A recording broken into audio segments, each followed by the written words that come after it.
السلام عليكم ورحمة الله وبركاته. مرحبا بكم في قناتي، قناة عالم المرأة. ودائما كما تعودنا هي مواكبة كل الأحداث الجديدة الوطنية وحتى العالمية. خبر صار وخبر مفرح والحمد لله.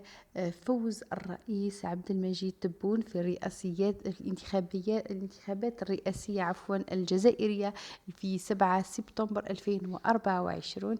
يعني هذا فوز بإذن الله، يعني مفرح جدا لكل المواطنين الجزائريين والمواطنات، وننتظر الوعود بإذن الله التي ستوفى لنا. خاصة كما ذكرت في الفيديو السابق، منحة النساء أو المرأة الماكثة بالبيت، يعني منحة بإذن الله راح تكون معتبرة.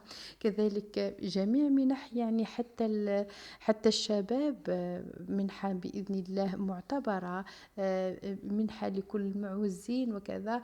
إذا بإذن الله راح يمس الخير كل الشرائح وكل الطبقات اللي في المجتمع الجزائري، اللي كانت تنتظر هذه الوعود، واللي كانت يعني تعاني جحود ونكران كبير في الآونة الأخيرة. وبإذن الله يعني راح يكون هذا فعل خير علينا إن شاء الله، وفرحة تعم كل الشعب الجزائري. إن شاء الله دائما دوام النجاح والتوفيق في انتظار الجزائر الجديدة. نتمنى الخير إن شاء الله لبلادنا، وألف مبروك لكل الشعب الجزائري. والسلام عليكم ورحمة الله وبركاته.